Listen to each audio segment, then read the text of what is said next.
bulan Sya'ban perbanyak baca salawat. Karena bulan Sya'ban ini bulannya salawat. Bulannya Gusti Nabi Muhammad sallallahu alaihi wasallam. Dan bulan Sya'ban ini perubahan kiblat, awalnya kiblat ini menghadap ke Palestina. Orang sholat menghadap ke Palestina, yaitu Masjid Aqsa. Tahu Masjid Aqsa kalian? Tahu. Yang ada di Palestina itu. Dan Rasul sholat duhur di Masjid Qiblatain. Masjid Qiblatain ini dekat dengan Madinah. Ada masjid namanya Masjid Qiblatain.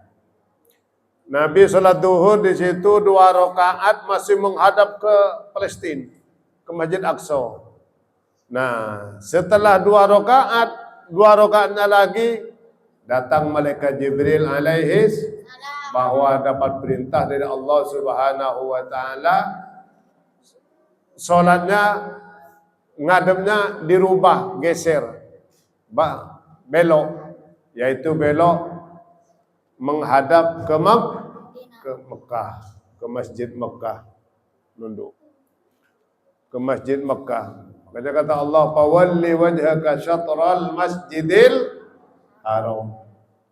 Jadi ngadep ke Mekah yang 2 rakaat. Nah, setelah itu tidak boleh ngadep ke Masjid Aqsa lagi. Harus setiap sholat, setiap apa saja, ibadah apa saja, jihadnya menghadapnya ke Mekah, Masjid Mekah. Karena di Mekah itu ada Ka'bah. Jadi menghadap ke Ka'bah.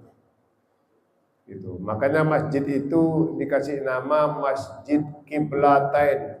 Masjid 2 kiblat.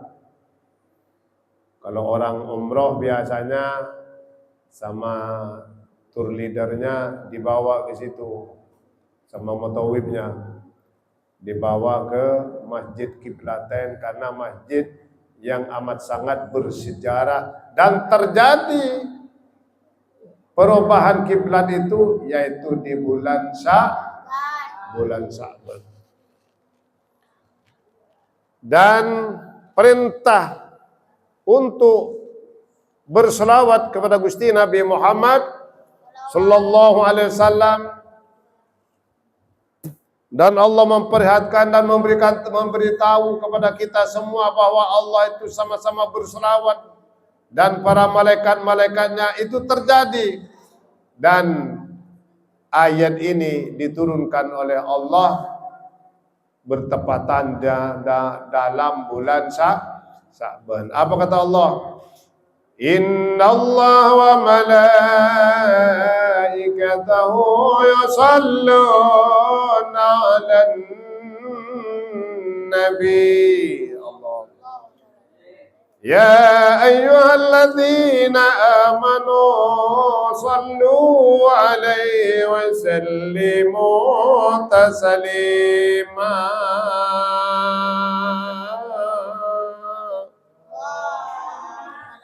Sesungguhnya Allah dan malaikat-malaikatnya, para malaikat-malaikat itu sama-sama memanjatkan kepada Gusti Nabi Muhammad sallallahu alaihi wasallam. Baru Allah menginstruksikan, memerintahkan kepada umat yang beriman, ya ayyuhalladzina amanu sallu, bacalah salawat kepada Nabi kita Muhammad sallallahu alaihi wasallam. Jadi salawat ini sangat istimewa, sangat luar biasa, amalan yang tidak ada tolaknya dari Allah, yaitu bacaan salawat. Dan orang yang paling dekat nanti di hari kiamat dengan Gusti Nabi Muhammad sallallahu alaihi wasallam, dan kalau paling dekat dengan Nabi dipastikan bahwa orang itu betul-betul mendapatkan gandengan, pertolongan atau syafaat dari Gusti Nabi Muhammad yaitu umat yang di dunia yang paling gemar bersolawat. Inna awlan nasi bi yawmal qiyamati aktsarahum alayya salatan.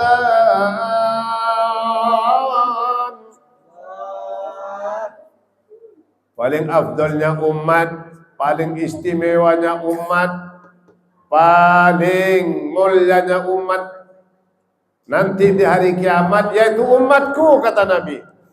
Umat yang paling gemar bersolawat.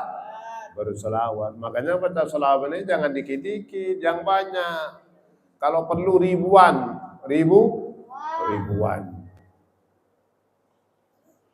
Jangan sedikit-dikit.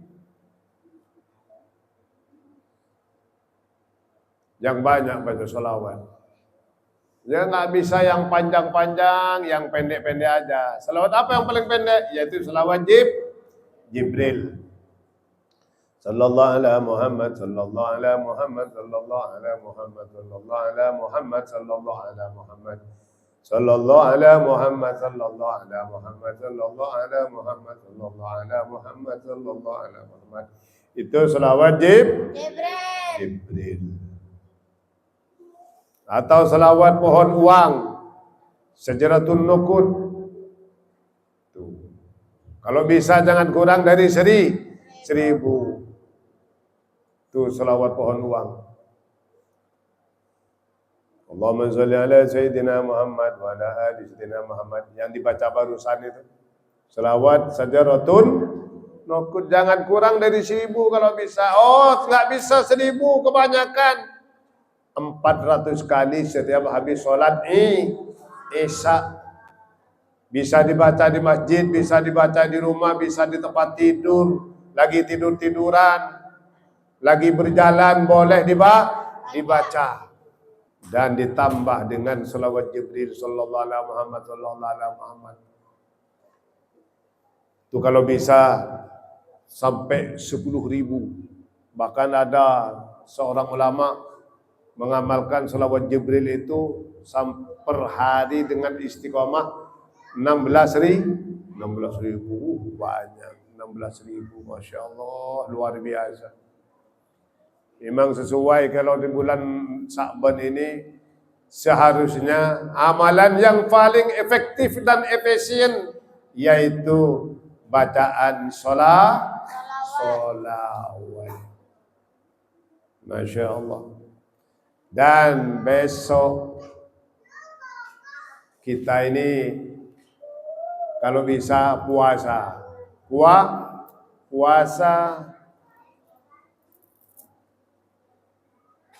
Ayyamul Bid namanya.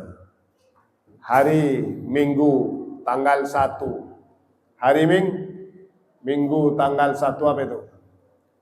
Tanggal 1 Februari atau tanggal 13 bulan Sya'ban. Tanggal 13 bulan Sya'ban dan tanggal 14 hari Senin. Nah, tanggal 15 hari Selasa. Tanggal 14 Senin malamnya malam nisfus Sya'ban. Tuh. Malam nisfus Sya'ban, malam Selasa. Jangan sampai nggak datang. Harus datang.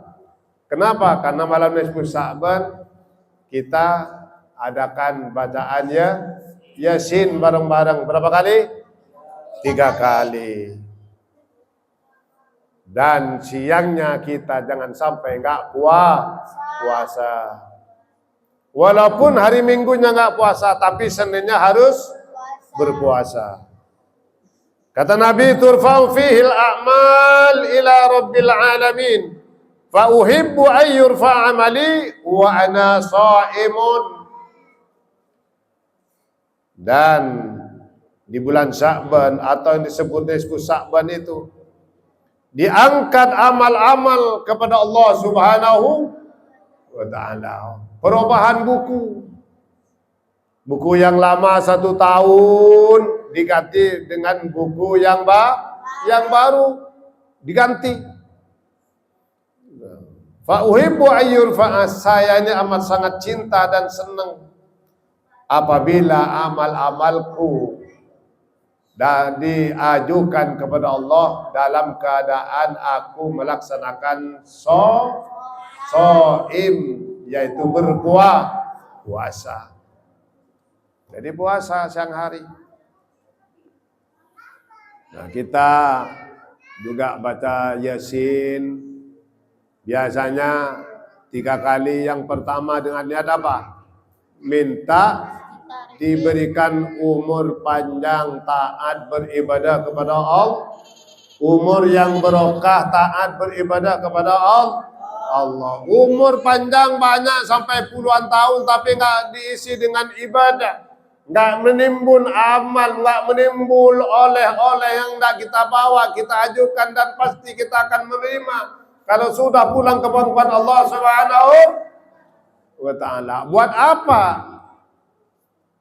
umur panjang tapi nggak diisi dengan ibadah? Makanya minta kepada Allah dengan niat Yasin yang pertama, minta umur panjang untuk taat semata-mata ibadah kepada Allah.